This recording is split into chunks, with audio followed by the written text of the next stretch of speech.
ನಮಸ್ಕಾರ. ಕಳೆದ ಒಂದು ತಿಂಗಳಿನಿಂದ SIR ಪ್ರಕ್ರಿಯೆ ರಾಜ್ಯದಲ್ಲಿ ನಡೆದಿದೆ.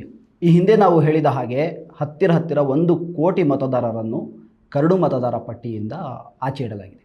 ಹೌದು, ಚುನಾವಣಾ ಆಯೋಗವು ಪ್ರಕಟಿಸಿರುವ ಮಾಹಿತಿಯ ಪ್ರಕಾರ ಈಗಾಗಲೇ ಸುಮಾರು 92 ಲಕ್ಷಕ್ಕೂ ಹೆಚ್ಚು ಮತದಾರರ ಹೆಸರುಗಳು ಕರಡು ಮತದಾರ ಪಟ್ಟಿಯಿಂದ ಆಚೆ ಬಿದ್ದಿವೆ. ಒಬ್ಬಿಬ್ಬರ ಹೆಸರಲ್ಲ, ಬರೋಬ್ಬರಿ 92 ಲಕ್ಷ ಜನಸಾಮಾನ್ಯರ ಹೆಸರುಗಳು ಪಟ್ಟಿಯಿಂದ ಮಾಯವಾಗಿವೆ. ಇನ್ನು ಗಣತಿ ನಡೆಯುತ್ತಿದ್ದು 7 ದಿನಗಳು ಬಾಕಿ ಇದೆ.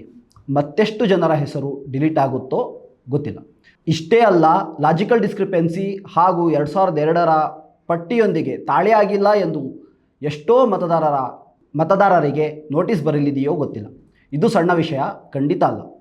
ಇದು ಕೇವಲ ತಾಂತ್ರಿಕ ದೋಷ ಅಥವಾ ಚುನಾವಣಾ ಆಯೋಗದ ನಿರ್ಲಕ್ಷ್ಯ ಮಾತ್ರವೇ, ಅಥವಾ ಇದರ ಹಿಂದೆ ಒಂದು ನಿರ್ದಿಷ್ಟ ರಾಜಕೀಯ ಪಕ್ಷಕ್ಕೆ ಅನುಕೂಲ ಮಾಡಿಕೊಡುವ ದುರುದ್ದೇಶವಿದೆಯಾ?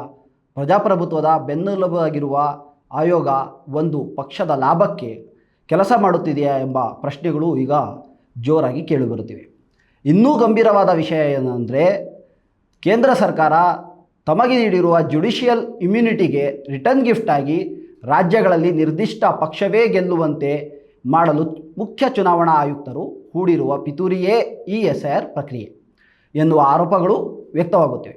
ಪ್ರಜಾಪ್ರಭುತ್ವದಲ್ಲಿ ನಿಷ್ಪಕ್ಷಪಾತವಾಗಿ ನಡೆಯಬೇಕಾದ ವ್ಯವಸ್ಥೆಗೆ ಇದು ದೊಡ್ಡ ಸವಾಲು.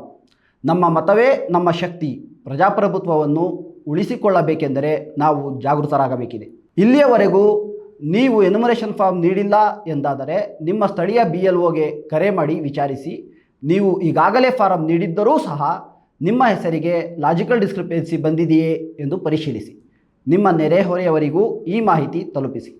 ಹೆಚ್ಚಿನ ಮಾಹಿತಿಗಾಗಿ ನಮ್ಮ ಸೋಷಿಯಲ್ ಮೀಡಿಯಾ ಪೇಜ್ಗಳನ್ನು ಫಾಲೋ ಮಾಡಿ. ಪ್ರಜಾಪ್ರಭುತ್ವ ಉಳಿಸಲು ಎಲ್ಲರೂ ಒಂದಾಗಿ ಹೋರಾಟ ನಡೆಸುವ. ಧನ್ಯವಾದಗಳು. ಮತ್ತಷ್ಟು ವಿಶೇಷ ವಿಡಿಯೋಗಳನ್ನು ನೋಡಲು ಮತ್ತು ಹೊಸ ವಿಡಿಯೋಗಳ ಬಗ್ಗೆ ತಿಳಿಯಲು EDina.com ಯೂಟ್ಯೂಬ್ ಚಾನೆಲ್ ಸಬ್ಸ್ಕ್ರೈಬ್ ಮಾಡಿ ಮತ್ತು ಬೆಲ್ ಐಕಾನ್ ಕ್ಲಿಕ್ ಮಾಡಿ.